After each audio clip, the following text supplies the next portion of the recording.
Orang-orang yang berada di warung kopi milik Pak Muni tersebut menatap ke arah yang sama, di mana terlihat seorang perempuan berkebaya merah berjalan dengan berlenggak-lenggok santai. Bodinya yang aduhai serta parasnya yang cantik membuat siapapun yang melihatnya pastilah tak berkedip. Bunga-bunga pun seakan merunduk malu saat perempuan itu berjalan melewatinya. Ya, dia adalah Lilis Sumarni. Perempuan kelahiran tahun 1961 itu memiliki darah keturunan Kalimantan dan Jawa yang mengalir di dalam tubuhnya. Mampir dulu, Lis. Duduk di sini, Lis. Kita minum-minum kopi dulu lah. Aduh, Lilis, makin hari semakin cantik saja. Jadi istriku yuk. Begitulah kicauan para lelaki saat Lilis berjalan melewati tongkrongan mereka. Numpang lewat ya, Mas, ucap Lilis lembut. Lilis berprofesi sebagai perias pengantin. Tangannya seolah memiliki keajaiban karena siapapun yang diriasnya pasti akan terlihat sangat cantik bak bidadari. Itulah sebabnya ia tak pernah sepi pelanggan. Hasil riasannya yang bagus terkenal sampai keluar desa bahkan keluar kabupaten. Tapi meskipun begitu, Lilis Sumarni belum terbuka untuk menjalani hidup dengan berpasangan. Ia lebih menyukai kehidupannya saat itu dalam kesendirian. Walaupun usianya saat itu sudah tidak muda lagi, sekitar 47 tahunan. Namun wajahnya tetap cantik, bahkan seperti tak terlihat menua sedikit pun. Pagi yang cerah di bulan Juli, saat itu Lilis Sumarni sedang menyirami bunga-bunga mawar kesayangannya di halaman rumah. Ketika seorang perempuan dengan rambut panjang sebatas dengkul datang ke rumahnya. "Selamat pagi," ucap si tamu. "Ah, selamat pagi, mari masuk," jawab Lilis sembari meletakkan wadah air yang saat itu ia pegang. Si tamu tersenyum seraya berjalan menaiki tangga rumah Lilis. Tamu itu duduk di kursi yang ada di teras rumah Lilis. Ia memangku rambut panjangnya agar tak menyentuh lantai ketika ia duduk. Si tamu duduk untuk beberapa saat sambil menikmati pemandangan bunga-bunga yang memenuhi teras. Tidak lama kemudian, Lilis pun keluar sembari membawa 2 gelas teh manis juga beberapa bungkus pais labu atau kue labu yang masih mengepulkan asap. "Silakan diminum tehnya," ucap Lilis. "Sebelumnya perkenalkan dulu, saya Asti dari Palangkaraya. Saya datang ke sini setelah mendengar cerita dari teman-teman yang mengatakan kalau kamu ini adalah perias pengantin yang sangat berbakat. Apapun yang kau rias, pastinya akan terlihat sangat sempurna dan cantik. Saya mau kamu merias anakku yang akan menikah 1 minggu lagi. Aku tidak ingin dia terlihat biasa saja di hari istimewanya. Aku ingin dia terlihat sempurna, lebih sempurna di hari istimewa itu. Untuk biayanya, berapapun akan aku bayar," ujar si tamu sambil tersenyum. Lilis pun berdehem lalu menatap tamunya yang masih lekat menatap ke arahnya saat itu. "Baik, saya setuju. Tapi saya mempunyai syarat yang wajib dipenuhi oleh mempelai dan lagi saya baru bisa datang 3 hari sebelum pernikahan. Sedekat atau sejauh apapun jaraknya. Kalau setuju, maka saya bersedia," ucap Lilis. 3 hari ya?" umam si tamu sembari mengalihkan pandangannya ke arah bunga anggrek yang tergantung. Baik, aku setuju. Kurasa 3 hari sebelum hari hanya masih sempat," ujar si tamu mengangguk menyetujui. "Dan ini uang mukanya. 3 hari sebelum pernikahan nanti anak buahku akan menjemputmu," lanjutnya seraya meletakkan sebuah amplop putih di atas meja. Setelah itu si tamu pun berpamitan untuk pulang. Lilis menatapnya sembari tersenyum manis. Dan beberapa hari kemudian, Seorang laki-laki datang ke rumah Lilis. Rupanya laki-laki itu adalah anak buah dari Ibu Asti yang beberapa hari lalu datang ke rumahnya. Saat itu Lilis membawa dua buah tas besar keluar dari dalam rumah yang tentunya isinya adalah baju-baju dan juga peralatan make up. Sebelum pergi Lilis meludahi pintu rumahnya 3 kali. Entah apa maksudnya. Dan singkat cerita Lilis dan laki-laki tersebut tiba di rumah mempelai yang sangat mewah pada zaman itu. Terlihat di halaman-halaman rumahnya sudah berdiri sebuah panggung besar yang belum sepenuhnya rampung. Halaman belakangnya dipenuhi dengan orang-orang yang sedang duduk gawi.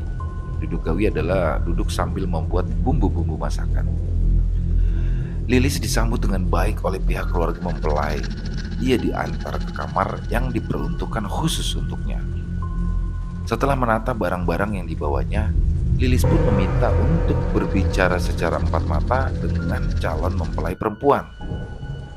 Di dalam kamar yang terkunci itu Lilis memberikan syarat pertama yang harus dipenuhi sang pengantin. Lilis meminta dicarikan 700 melati yang belum mekar atau masih kuncup. Saat si calon pengantin ingin bertanya terlebih dulu, Lilis menyela. Tidak ada tanya jawab. Kau hanya boleh memenuhi syarat tersebut.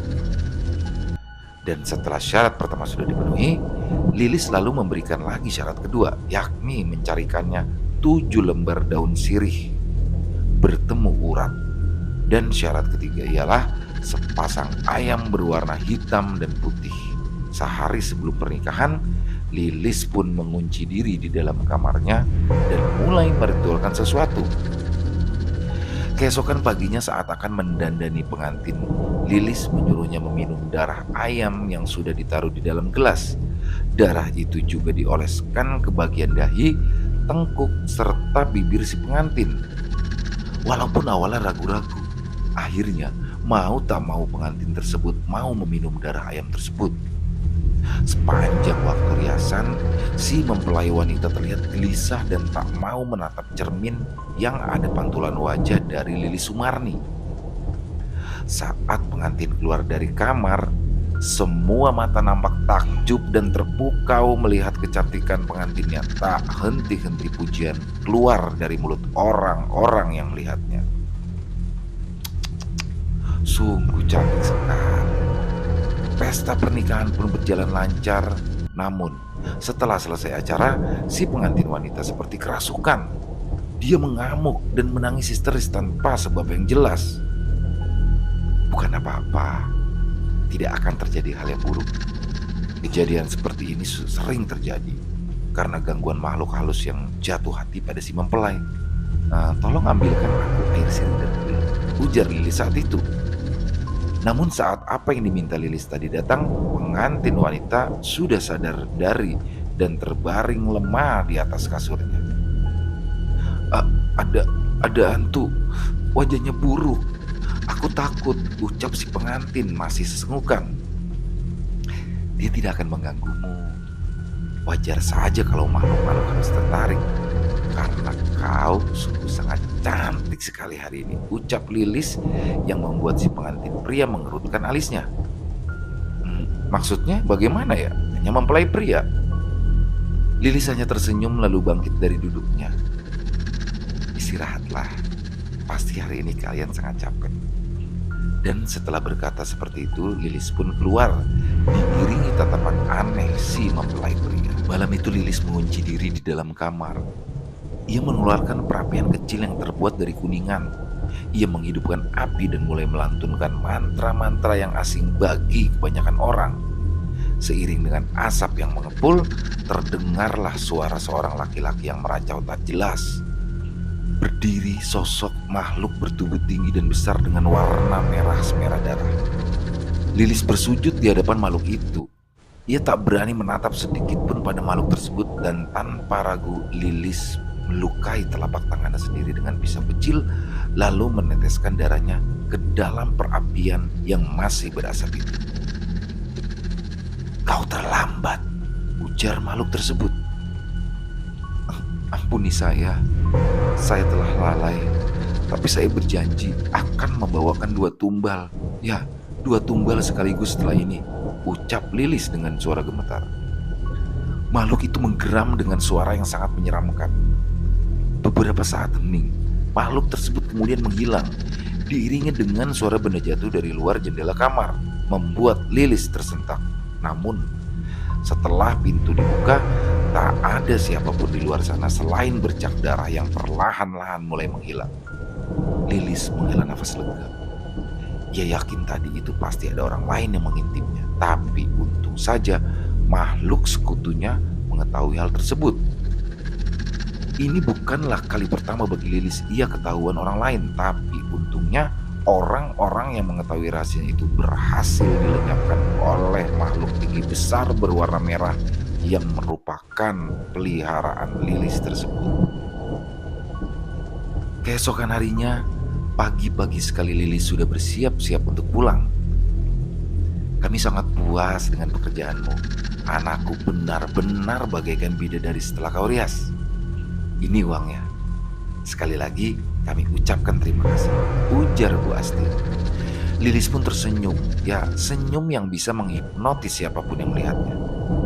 Sama-sama ya Bu, aku senang kalau kalian puas dengan hasil make upku, ucap Lilis lembut. Baiklah, kalau begitu aku mohon diri. Semoga di lain kesempatan kita bisa bertemu lagi, lanjut Lilis. Amin. Hati-hati di jalan ya, kata Bu Asti. Lilis pun berjalan di belakang anak buahnya Bu Asti yang membawakan barang-barang bawaan milik Lilis. Dan setelah menempuh perjalanan yang cukup panjang, akhirnya Lilis sampai ke rumahnya. Rumah itu masih sama seperti sebelumnya, bahkan tak ada debu sedikit pun menempel di lantai dan pintu rumahnya. Kret. Setelah meletakkan barang-barang bawaannya, Lilis pun langsung mandi dan berhias. Ia memakai pakaian terbaiknya lalu duduk di teras rumahnya seperti sedang menunggu seseorang yang akan datang. Dan tidak berapa lama kemudian ada 4 orang yang datang ke rumahnya. 2 diantaranya adalah gadis muda belia dan 2 lagi merupakan remaja laki-laki. Lilis pun tersenyum ramah dan menyuruh tamu-tamunya untuk masuk ke dalam rumah. Ia pun segera membuatkan minuman dan menyuguhkan beberapa macam kue-kue kering yang ada di dalam toples. Kenalkan Mbak, ini temanku namanya Rinto, dan yang ini Atak Liar, sebenarnya namanya Samsu, tapi sering dipanggil Atak Liar, ujar salah satu anak gadis tersebut memperkenalkan. Dan 2 teman lelaki mereka akhirnya tertawa mendengarnya. Lilis pun tertawa, suara tawanya terdengar renyah sekali. Maaf, nama panggilanmu benar-benar terdengar lucu sayang, ujar Lilis seraya mengelus lengan remaja laki-laki tersebut. Kalian sudah izin mau menginap di sini ya? Tanya Lilis sembari menatap keempat remaja itu bergantian. Saya tidak izin Mbak. Rasanya izin pun percuma. Kami pasti tidak akan diizinkan, jawab salah satu di antara. Ya udah, tidak apa-apa. Toh, kalian juga sudah sering menginap di rumahku, ucap Lilis tersenyum. Dan di malam itu mereka pun bersenang-senang di rumah Lilis Sumarni. Mereka memasak dan benar-benar menikmati setiap detiknya. Memang, meski tak banyak yang tahu, tapi rumah Lilis sudah seperti markas untuk anak-anak broken home ataupun anak-anak yang kurang kasih sayang dari orang tua mereka. Lilis akan dengan senang hati menerima anak-anak itu untuk masuk dan membebaskan diri mereka sejenak dari lingkungan kehidupan luar. Namun, ada yang tak mereka ketahui, yaitu sesuatu yang sangat berbahaya selalu mengintai nyawa mereka di setiap detik mereka berada di dalam rumah tersebut. Malam semakin larut, tanpa terasa keempat remaja itu akhirnya tertidur. Menjelang pukul 3 dini hari, Atak Liar membangunkan temannya. "Shh, aku mau pulang," bisiknya pelan. "Oh, masih subuh. Esok pagi sekalian pulangnya bareng-bareng." Dan sekitar pukul 8 pagi ketika remaja tersebut bangun namun tak menemui satu teman mereka. "Loh, Atta kemana?" tanya Lilis. "Oh, dia pulang subuh tadi Mbak. Mungkin dia takut dimarahi keluarganya." "Aduh, sayang sekali dia tak sempat sarapan. Padahal tadi aku membeli daging kijang untuk lauk kita makan pagi ini," gumam Lilis. "Wah, siapa yang jual daging kijang Mbak?" "Ada itu tadi. Dapat berburu katanya, jawab Lilis. Asik, makan enak kita nih. Dan akhirnya selesai makan, anak-anak tersebut membantu Lilis membereskan rumah dan mencuci piring-piring kotor di dapur. Setelah membantu Lilis, ketiganya pun pamit untuk pulang ke rumah masing-masing. Menginaplah semalam lagi. Mbakmu ini sangat kesepian loh, bujuk Lilis seraya menahan lengan remaja putri tersebut. Ketiganya pun saling tatap dan memberikan kode. Ya sudah deh mbak, kami nginap lagi aja. Toh di rumah juga nggak ada yang peduli. Dan Lilis pun tersenyum manis sekali ketika mendengar jawaban anak itu. Ia mengelus-elus kepala ketiganya dengan lembut. Kalau begitu, buatlah apa yang kalian suka. Buatlah rumah ini ramai dengan perbincangan-perbincangan kalian. Aku akan pergi berbelanja makanan terlebih dahulu untuk kita malam ini. Wah, Mbak Lis ini memang terbaik, puji ketiga remaja itu sambil tersenyum. Kalian bertiga mau pesan apa? Biar sekalian nanti Mbak belikan, tanya Lilis lagi. Dan sepanjang hari mereka lalui dengan mengobrol, bercerita dan bersenda gurau di ruang tamu rumah Lilis. Tanpa mereka sadari, dari balik pintu kamar Lilis merengut mendengar kegaduhan yang diciptakan oleh ketiga remaja tersebut. Andai saja aku tidak butuh kalian, tak akan kuizinkan kalian berbuat gaduh di rumahku. Lilis pun membatin.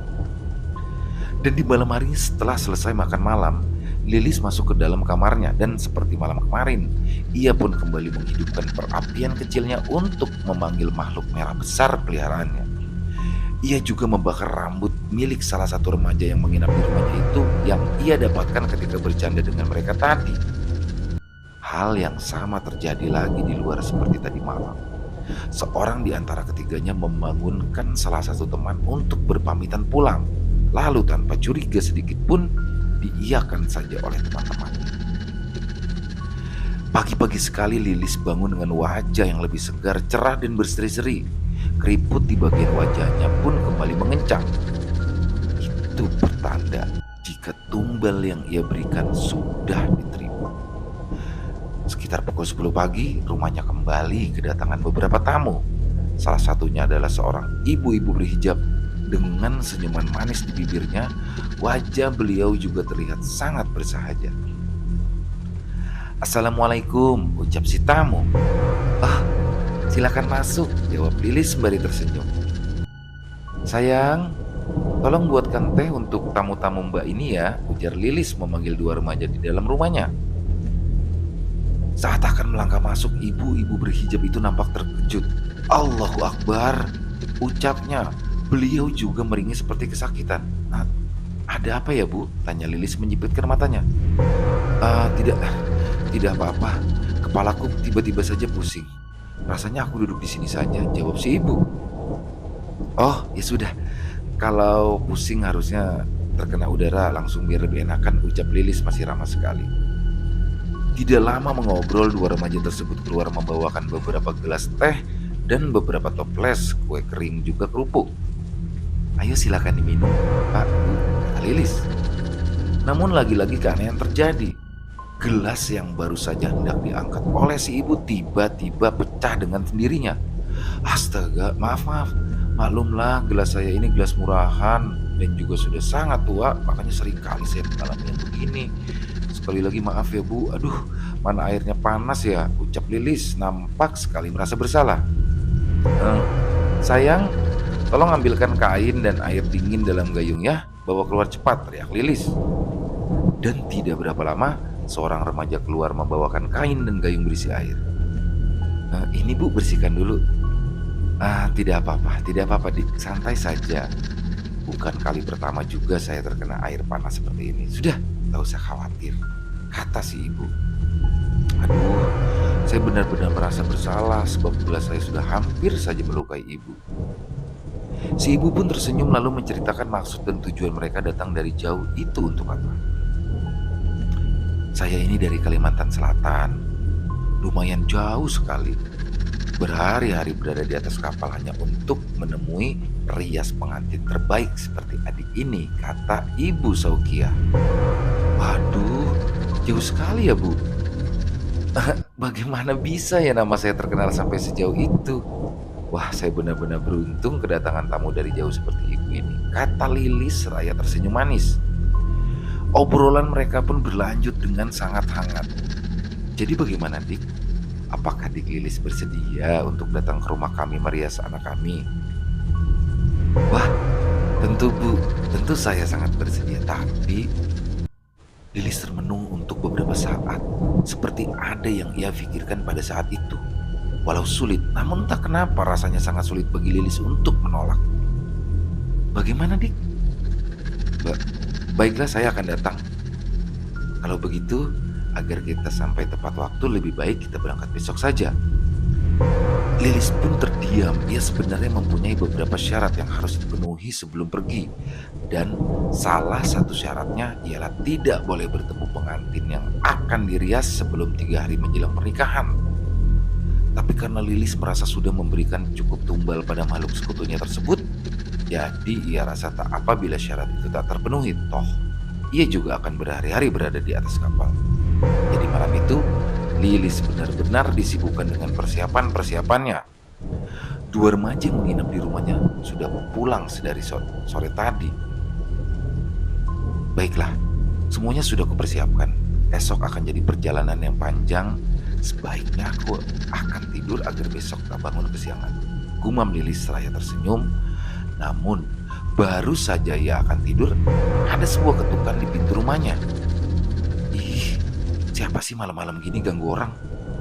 Trap, trap, krek. Setelah pintu terbuka, ia melihat seorang laki-laki berdiri di depan pintu rumahnya. Maaf, ada apa ya? Tanya Lilis. Begini, Mbak. Saya adalah ayah dari Atak. Sudah berhari-hari dia tidak pulang ke rumah. Terakhir, kata teman-temannya, dia menginap di sini. Oh, Atak. Iya, memang benar. Dia menginap di sini bersama 3 temannya. Tapi pas pagi itu dia sudah tidak ada. Lalu saya tanyakan pada teman-temannya, katanya subuh-subuh sekali dia sudah berpamitan untuk pulang karena takut dimarahi orang tuanya. Apakah dia belum sampai di rumah? Ya Tuhan, kemana anak itu? Tidak biasa-biasanya dia begini. Mungkinkah kalau dia kabur? Maaf Pak, bukannya saya mau ikut campur, tapi Atak memang ada cerita tentang keluarganya. Jadi saya rasa mungkin itulah sebab dia pergi dari rumah. Makanya Pak, sama anak-anak itu ya jangan terlalu keras. Kasihan kan kalau sudah begini. Apalagi dia itu masih anak remaja. Apalah yang bisa dilakukan remaja sebatang kara di dunia luar sana untuk mencari makan, ujar Lilis dengan nada sedih. Raut wajah laki-laki itu tiba-tiba berubah. Raut penyesalan dan kesedihan terlihat jelas sekali. Lalu laki-laki tersebut pergi begitu saja tanpa berpamitan dari rumah Lilis. Begitulah kalau sudah menyesal. Nasib baik anakku sudah mengirim ke surga, gumam Lilis sembari menutup pintu rumahnya dengan keras. Dan pagi-pagi sekali Lilis pun sudah mandi lalu berpakaian rapi. Ia duduk di depan rumah sambil menunggu orang yang akan menjemputnya. Dan tiba-tiba seorang remaja putri yang kemarin menginap di rumahnya datang dengan tergopoh-gopoh. Mbak, Mbak, itu, katanya gugup dengan nafas tak beraturan. Anu itu apa? Bicara yang jelas sayang. Tenang, tarik nafas. Mbak, si Atak ditemukan tewas di sungai. Hah? Atak? Astaga, benarkah itu? Ujar Lilis. Iya Mbak, rupanya malam itu dia tidak pulang ke rumahnya. Tapi Lilis pun memeluk remaja tersebut sambil mengelus-elus rambutnya. Ya, Lilis pandai sekali berakting. Ia juga ikut menangis sesenggukan sambil memeluk erat anak remaja itu. Dan tidak lama kemudian datanglah orang-orang yang kemarin ingin memakai jasa rias pengantin Lilis. Assalamualaikum. Lilis pun menoleh sesaat lalu melepaskan pelukannya pada gadis remaja itu. Cepat-cepat Lilis menghapus air matanya. Ada apa ini? Tanya Bukia. Maaf Bu, anak yang kemarin menginap di sini ditemukan meninggal di sungai. Saya benar-benar tidak menyangka karena terakhir kalinya saya melihat dia makan dengan lahap sekali di sini. Mereka berempat bercanda dan memasak bersama. Innalillahi wa inna ilaihi raji'un, ucap tamu-tamu tersebut secara bersamaan. Tapi tak apa, jangan khawatir. Saya memang sedih. Tapi saya harus profesional dalam menjalankan pekerjaan saya. Saya tetap akan pergi bersama ibu, kata Lilis. Tapi kalaupun adik ini tidak bisa pergi, saya pun tak memaksa. Pergilah mbak, gak apa-apa kok, potong remaja yang duduk di sebelah Lilis. Dan singkat cerita, perjalanan panjang pun dimulai. Semenjak berada di atas kapal, Lilis sering sekali mabuk dan muntah-muntah. Setelah beberapa hari di atas kapal, akhirnya mereka pun sampai di pelabuhan. Dan dari pelabuhan, mereka dijemput menggunakan klotok. Lalu setelahnya dijemput lagi menggunakan sepeda motor. Jalan menuju rumah si ibu benar-benar padat penduduk. Meski jalanan belum beraspal, tapi nampak bersih dan terawat. Surau dan masjid ada di beberapa di desa tersebut. Orang-orangnya rata-rata memakai jilbab dan kopiah. Dapat disimpulkan, mereka itu adalah orang-orang yang taat pada agama. Senyum pun tak pernah lepas dari bibir ketika melihat orang baru seperti Lilis lewat di depan rumah mereka. Lilis sebenarnya tak nyaman berada di sekeliling orang-orang seperti ini. Lilis sibuk dengan pikirannya sendiri hingga ia tak sadar ketika sudah berada di halaman rumah besar tersebut. Orang-orang ramai menyambut kedatangannya, namun tak mengapa Lilis merasa ngeri sendiri melihat orang-orang itu. Ketika mereka mengucapkan salam pada Lilis, tergagap Lilis menjawabnya. Dan tak tahu apa yang terjadi setelah menjawab salam dari orang-orang itu. Lilis merasakan sakit yang luar biasa di kepalanya hingga saat itu membuat Lilis terjatuh tak sadarkan diri.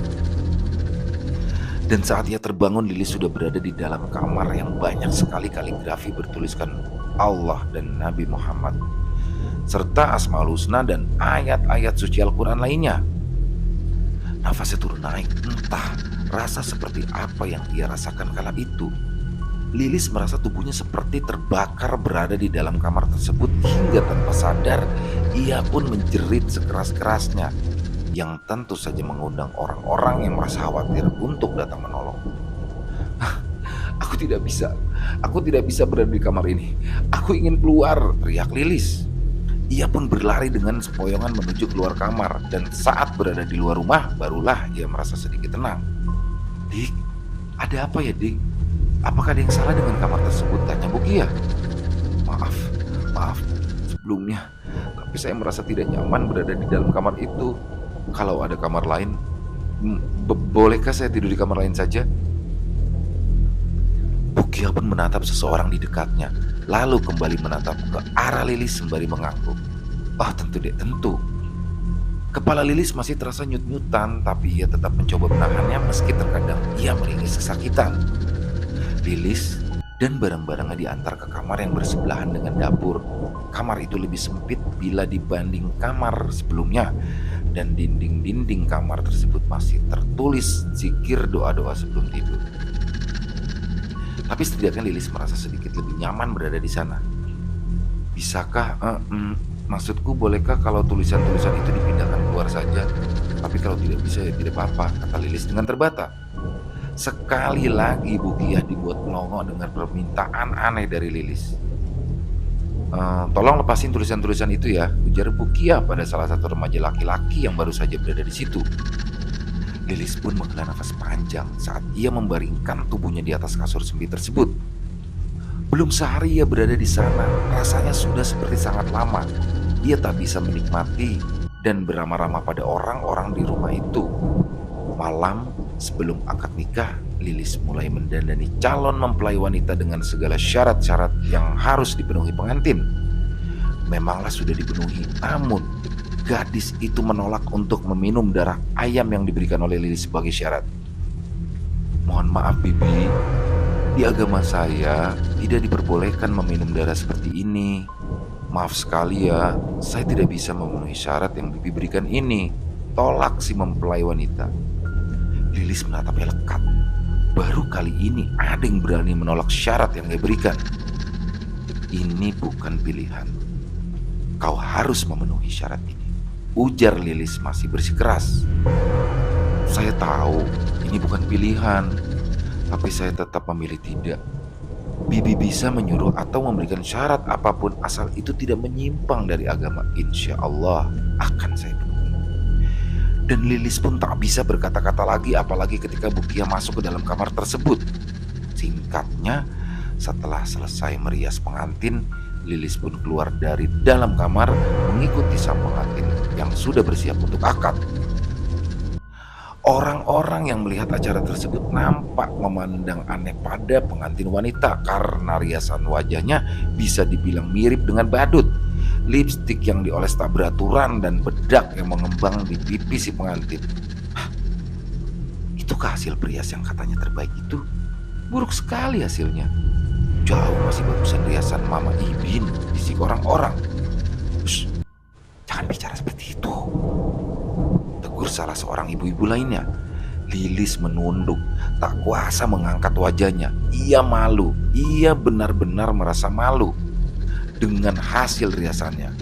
Kejadian berpuluh tahun lalu pun teringat kembali oleh Lilis di saat ia dihina oleh keluarga pengantin yang diriasnya karena hasil yang tidak sesuai dengan kehendak mereka. Memanglah Lilis tak pernah belajar atau berguru dengan orang yang ahli dalam merias wajah. Selama ini Lilis hanyalah belajar seorang diri dengan dibantu teman-temannya. Hingga sampai suatu hari ia tak lagi dipanggil untuk merias pengantin, dan sejak saat itu Lilis berjuang untuk menghidupi dirinya sendiri sampai akhirnya ia terjerumus dalam perjanjian dengan iblis. Lilis diharuskan memberi tumbal manusia pada iblis tersebut agar riasannya tetap bagus.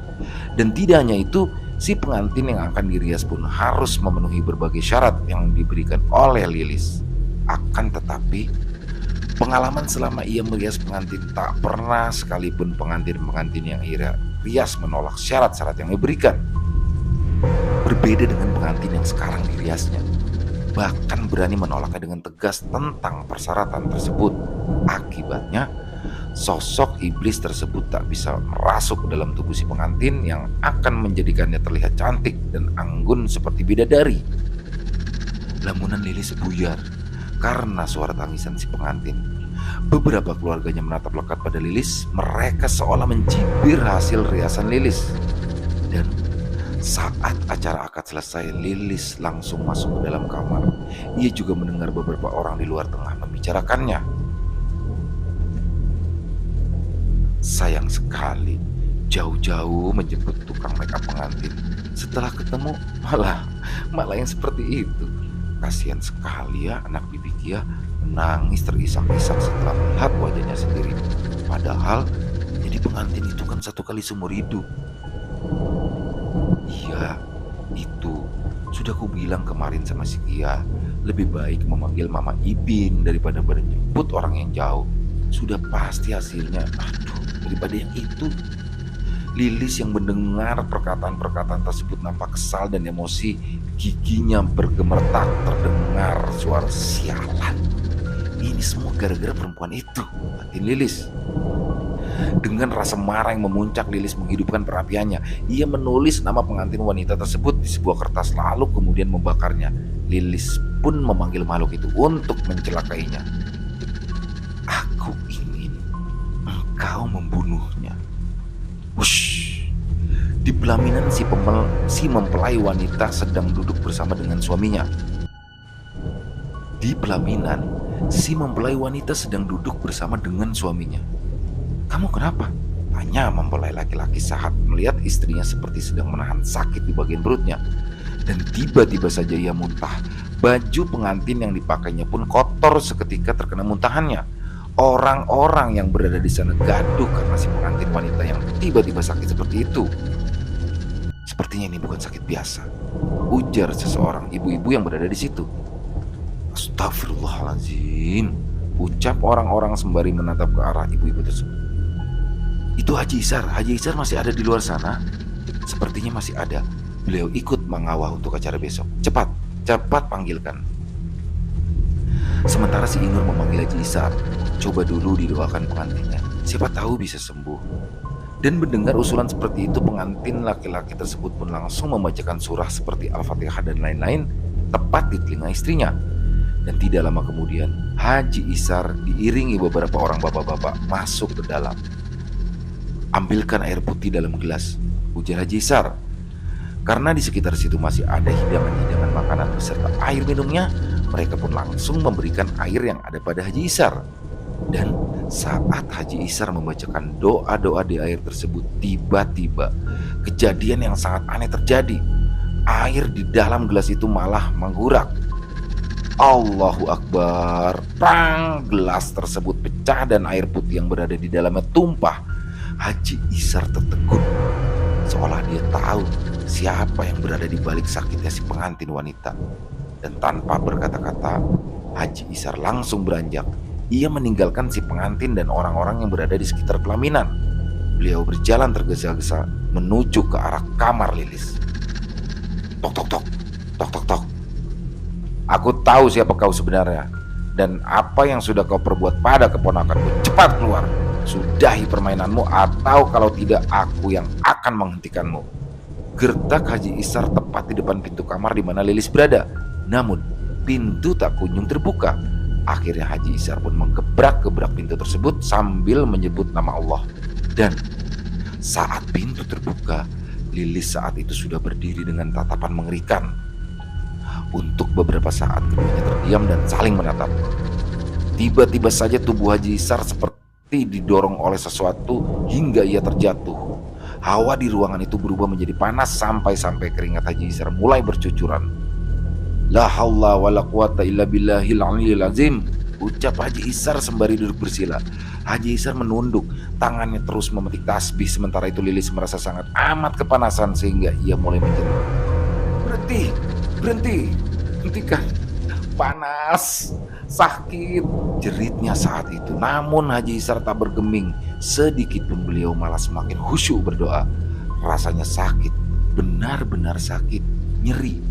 Tulang-tulang Lilis seperti dipatahkan satu persatu dan dagingnya terasa seperti diperas di pelintir-pelintir sampai benar-benar hancur. Sakit yang sangat luar biasa dan baru seumur hidup itu ia rasakan. Lilis bahkan sampai berguling-guling di lantai. Bunuh saja aku. Lebih baik kau bunuh aku, teriak Lilis. Haji Isar pun menghentikan doanya. Ia pun beranjak mendekati Lilis. Tiada berhak aku membunuhmu. Bertobatlah selagi ada kesempatan. Biar ku bimbing kau mengucapkan 2 kalimat syahadat. Lilis pun menangis. Rasa sakit, malu, takut bercampur aduk menjadi satu. Sesungguhnya Allah itu Maha Pengampun bagi hamba-hambanya yang benar-benar dan bersungguh-sungguh bertaubat. Kau masih punya kesempatan. Gunakanlah kesempatan itu sebaik-baiknya. Baik, aku bertobat, isak Lilis. Dan Haji Isar pun tersenyum. Alhamdulillah, ucapnya. Saat Lilis mengucapkan 2 kalimat syahadat, terdengar raungan yang menggema di dalam kamar tersebut. Raungan yang entah dari mana asalnya. Setelah itu barulah Haji Isar keluar untuk melihat keadaan si pengantin wanita. Dan untung saja keadaannya mulai membaik. Meski masih terbaring lemah, begitu juga dengan Lilis Sumarni yang berada di dalam kamar. Insya Allah semuanya sudah baik-baik saja, ujar Haji Isar sembari menghela nafas panjang. Dan keesokan harinya acara tetap berlanjut, tapi yang merias pengantinnya bukan lagi Lilis melainkan Mama Ibin. Kedua mempelai nampak sangat bahagia duduk bersanding di pelaminan menjadi raja dan ratu dalam sehari. Sementara di dalam kamar Lilis masih terbaring. Wajahnya nampak begitu pucat, tapi untungnya orang-orang di dalam rumah itu masih mau merawat Lilis dengan sangat baik. Dan 4 hari setelah acara pernikahan itu, Lilis sudah sembuh. Ia juga sudah bersiap-siap untuk pulang. Ia pun berpamitan pada semua orang-orang dan juga pada Haji Isar. Jangan lupakan ibadahmu, Lilis, agar hatimu selalu tenang dan tak terjerumus kembali pada perjanjian itu, pesan Haji Isar. Insya Allah. Tapi andaikan saya merasa sesuatu yang janggal, apakah boleh jika saya kemari lagi, tanya Lilis. Haji Isar pun tersenyum sambil mengangguk. Datanglah, pintu rumah kami selalu terbuka untuk Lilis. Dan di perjalanan pulang itu Lilis sedikit merasa tenang, namun itu belum menjadi akhir dari apa yang sudah terjadi. Singkatnya, ketika ia sudah sampai di rumah, ketika pintu terbuka, tercium bau busuk yang amat menyengat dari segala penjuru rumahnya. Debu dan berbagai macam pasir juga tanah berserakan di lantai. Dek, jantungnya mulai berdegup tak karuan. Rasa takut tiba-tiba mendera hati dan perasaannya. Lilis bergegas mengambil sapu dan langsung menyapu lantai itu sampai bersih. Malam itu ia lalui dengan kegelisahan. Tap, tap, tap. Suara langkah kaki beradu di lantai di luar kamarnya. Suara terdengar bolak-balik di depan pintu, kadang berjalan pelan, kadang berjalan cepat, dan tiba-tiba berlari. Suara itu benar-benar mengganggu, membuat Lilis takut untuk keluar kamar. Namun, semakin didiamkan, suara-suara langkah kaki tersebut malah semakin menjadi-jadi. Terasa sekali ada sesuatu yang lain berada di luar sana tengah menunggunya. "Berisik!" teriak Lilis dari balik selimutnya. Was-was ia menunggu apa yang akan terjadi setelahnya, tapi tak terjadi apapun. Suara-suara langkah kaki tadi menghilang. Hening, benar-benar hening. Lilis menghela nafas lega. Malam itu pun ia tertidur tanpa sedikit pun keluar dari balik selimutnya. Rasanya memang percuma ia bersembunyi dari sesuatu yang tak nampak. Dan pagi harinya lantai rumah Lilis penuh debu, pasir, dan juga tanah, juga ranting-ranting pohon yang entah bagaimana bisa masuk ke dalam rumahnya. Air di dalam wadah tiba-tiba menjadi berbau, bahkan beras di rumahnya pun rusak berjamur. Ia tahu janji itu takkan pernah bisa ia batalkan. Hari-hari pun berlalu, malam berganti siang dan siang pun berganti malam. Namun tak ada ketenangan sedikit pun di rumah itu. Rumah yang dulunya terasa nyaman dan damai kini berubah mencekam dan menakutkan di siang ataupun malamnya. Berada di rumah itu bagaikan terkurung di tempat berhantu bagi Lilis, dan ia tak tahu kemana harus pergi.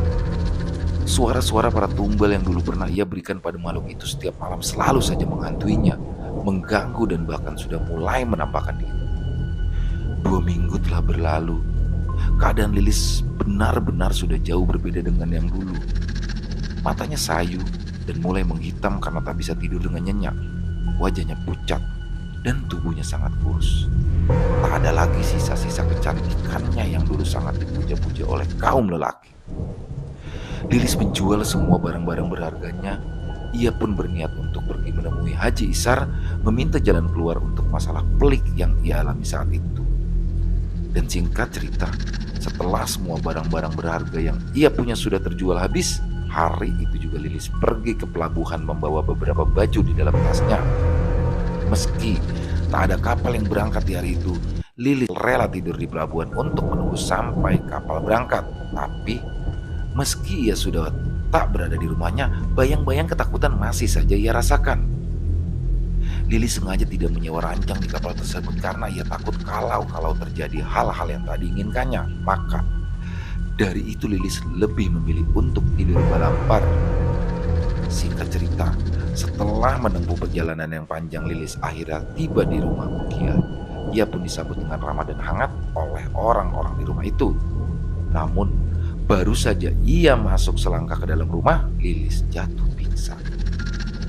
Bangun-bangun ia sudah berada di dalam kamar dengan kaligrafi yang mengelilingi dinding kamar. Rasanya panas, sakit, perih, rasa sakit yang benar-benar sulit untuk dikatakan. "Kau tak menjalankan sholat 5 waktu?" tanya Haji Isar. Dalam keadaan kesakitan, meringis dan merintih, Lilis mengangguk. Haji Isar pun menghela nafas panjang. "Tolong beritahu." Hanya penggalan kata dari Haji Isar yang sempat Lilis sebelum dia pingsan lagi. Dan saat terbangun, Lilis melihat ke sekelilingnya, terdengar orang-orang membacakan Yasin. Apa ini? Apa aku sudah mati? Batin Lilis ketakutan. Namun rasa sakitnya masih sangat ia rasakan. Lilis, kau masih bisa mendengarku?" tanya suara Haji Isar samar-samar terdengar. Lilis berusaha mengangguk, tapi kepalanya terasa sangat berat. Tidak, bukan hanya kepala yang tak bisa ia gerakkan, tapi seluruh tubuhnya kecuali mata. Sabar, sabar Lis. Insya Allah semuanya akan baik-baik saja. Antara sadar dan tak sadar, Lilis bermimpi kalau dia sedang berada di sebuah tempat yang sangat gelap sehingga tiada sedikit pun cahaya. Namun entah dari mana suara rintihan juga isak tangis terdengar di mana-mana, dan pelan-pelan terasa banyak sekali tangan-tangan yang menyentuh Lilis. Kala itu Haji Isar dan beberapa orang lainnya masih membacakan surat Yasin di dekat tubuh Lilis terbaring. Mereka mendengar Lilis berhenti pelan dengan mata yang masih tertutup. Entah sudah keberapa kalinya Lilis tak sadarkan diri seperti itu. La haula wa la quwata illa billah, ucap Haji Isar. Sementara di alam bawah sadarnya Lilis masih berjuang untuk melepaskan diri dari tangan-tangan yang terasa semakin erat memegangi tubuhnya. Dan di saat-saat seperti itu terdengar suara seseorang yang sedang menuntunnya untuk membaca 2 kalimat syahadat. Pelan-pelan Lilis mengikuti tuntunan suara tersebut, dan seiring dengan itu Lilis merasakan dirinya sudah terbebas dari kekangan tangan-tangan tak terlihat. Dan saat matanya terbuka, Lilis pun lega melihat orang-orang di sekitar. Tanpa terasa ia pun tersenyum. Setetes air mata terjatuh dari sudut matanya. Lilis, mulai sekarang tinggallah di sini, agar kau tak lagi lupa dengan kewajibanmu. Jangan pernah biarkan dia mendekatimu lagi. Jangan pernah berikan peluang sekecil apapun untuk iblis itu, ujar Haji Isar. Lilis pun mengangguk. Ia tak kuasa menahan air matanya, namun rahang dan seluruh tubuhnya masih lagi terasa kaku. Nampak itu sangat pedih, tapi insya Allah dalam beberapa hari ke depan kau akan kembali sehat seperti sedia kala. Bersabar. Dan semenjak hari itu Lilis pun dirawat oleh anak Bukiah yang dulu sempat hampir Lilis celakai. Perempuan itu merawatnya dengan sangat baik, sehingga dalam waktu 1,5 bulan saja Lilis sudah mulai bisa berjalan sendiri, mulai bisa berbicara meski masih terbata-bata. Dan sesekali Haji Isar datang menjenguk Lilis, kadang-kadang juga membawakan sedikit air zam-zam untuk Lilis. Lilis berada di lingkungan tersebut sampai waktu yang sangat lama. Ia benar-benar sudah bertaubat dan tak pernah lagi ia tinggalkan sholatnya meski dalam keadaan sakit sekalipun. Meski kadang-kadang rasa sesal masih mendera hatinya. Ya, menyesal karena sudah menumbalkan orang-orang yang tak bersalah hanya untuk kepentingan pribadinya. Dan selama sisa hidupnya, Lilis bekerja sebagai tukang timbang gula dan pengupas bawang. Ia tak menikah dan tak mempunyai anak. Ia sudah menganggap anak Bukiah sebagai anaknya sendiri, bahkan ia sangat menyayangi. Selesai. Terima kasih kawan-kawan semua sudah mendengarkan cerita ini. Mohon maaf apabila ada kesalahan dalam berkata-kata. Mari kita ambil hikmah baik dan buang yang buruk-buruknya. Sampai jumpa lagi di konten-konten kami selanjutnya. Yang suka bisa diklik jempolnya untuk di like. Lalu yang punya pendapat lain silakan tuliskan di dalam kolom komentar. Sampai berjumpa lagi di konten-konten kami yang tidak kalah serunya. Masih bersama Extreme Movie. Salam sehat, sukses selalu untuk kita semua.